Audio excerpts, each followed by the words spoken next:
Assalamualaikum warahmatullahi wabarakatuh. Halo teman-teman semua, berjumpa lagi bersama Mas Reksa. Sebelum kita belajar nih hari ini, kita berdoa dulu ya menurut agama dan kepercayaan masing-masing. Berdoa dimulai.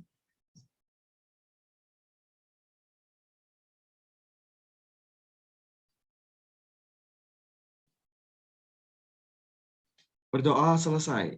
Oke, Mas Reksa mau share screen dulu nih.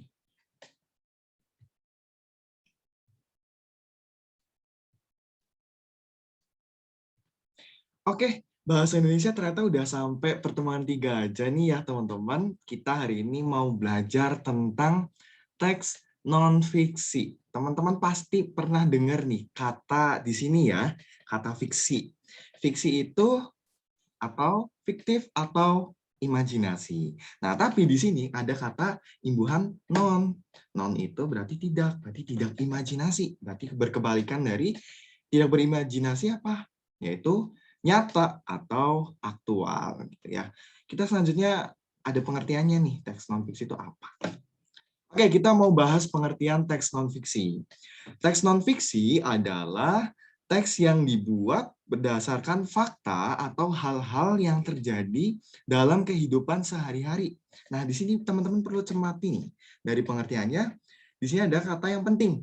Fakta dalam kehidupan sehari-hari. Di situ ya, teman-teman. Jadi, teks non-fiksi itu intinya. Ciri-ciri teks non-fiksi apa nih, Mas? Oke, yang pertama, bersifat aktual atau dapat dibuktikan kenyataannya. Terus yang kedua, menggunakan gaya bahasa yang baku dan formal. Dan yang terakhir, ditulis berdasarkan fakta dan kenyataan. Di sini yang paling penting, garis besarnya ya, teks non-fiksi itu bersifat aktual, gaya bahasanya formal, terus berdasarkan fakta. Ya,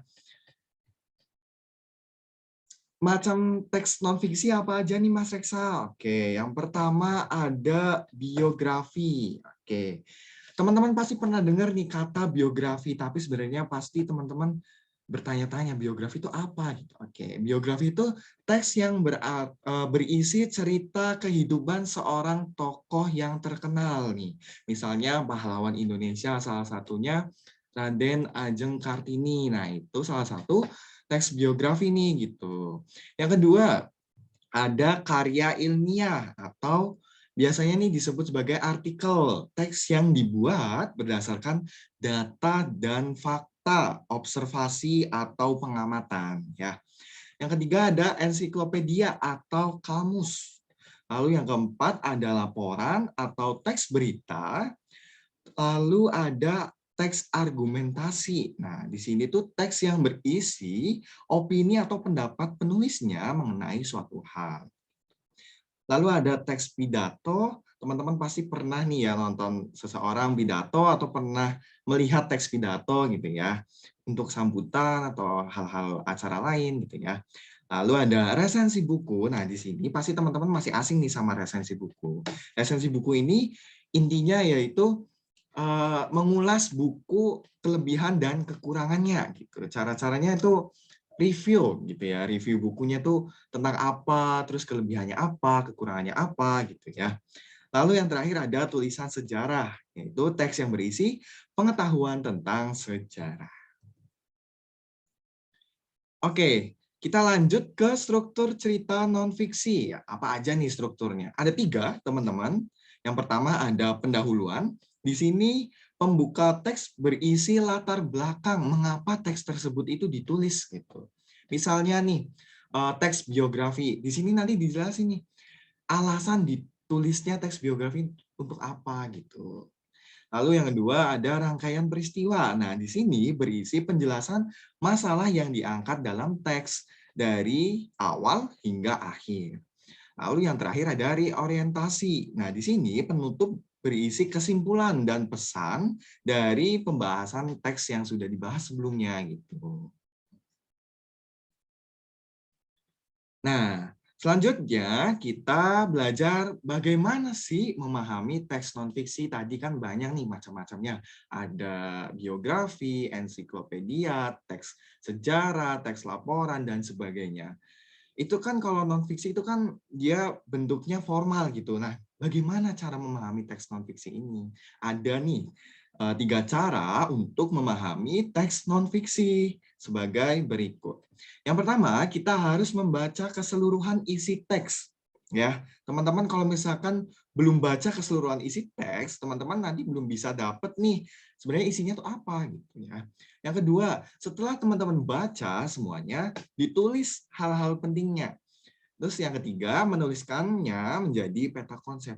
Nah, di sini di poin kedua sama tiga itu cara agar teman-teman bisa mendapatkan gambaran hal-hal pentingnya itu dengan cara yang pernah kita pelajarin di pertemuan pertama, yaitu bab wawancara. Ada yang masih ingat nggak?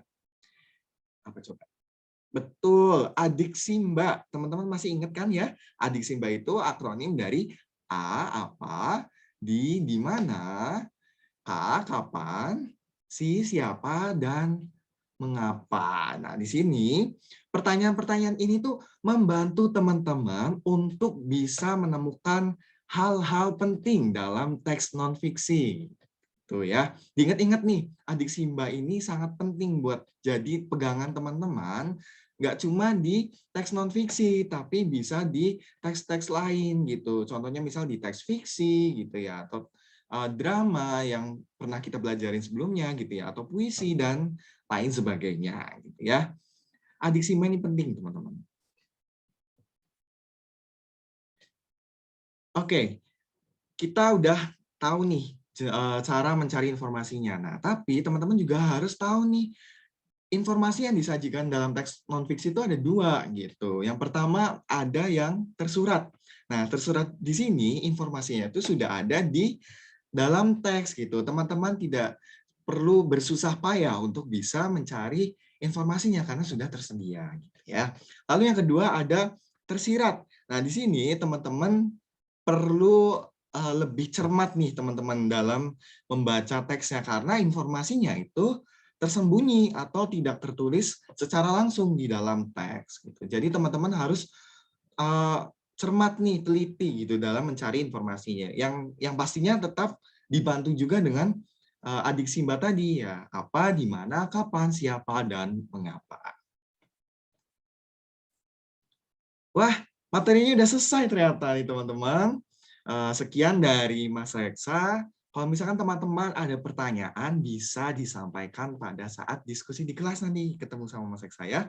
Terima kasih teman-teman sudah mendengarkan. Semoga ilmu yang Mas Reksa sampaikan ini bisa bermanfaat buat teman-teman ke depannya. Terima kasih. Wassalamualaikum warahmatullahi wabarakatuh.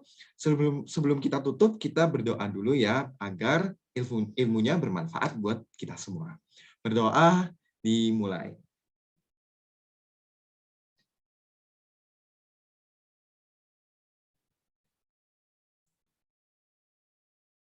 Berdoa selesai. Oke, sampai jumpa di kelas ya, bertemu Mas Reksa ya. Dadah.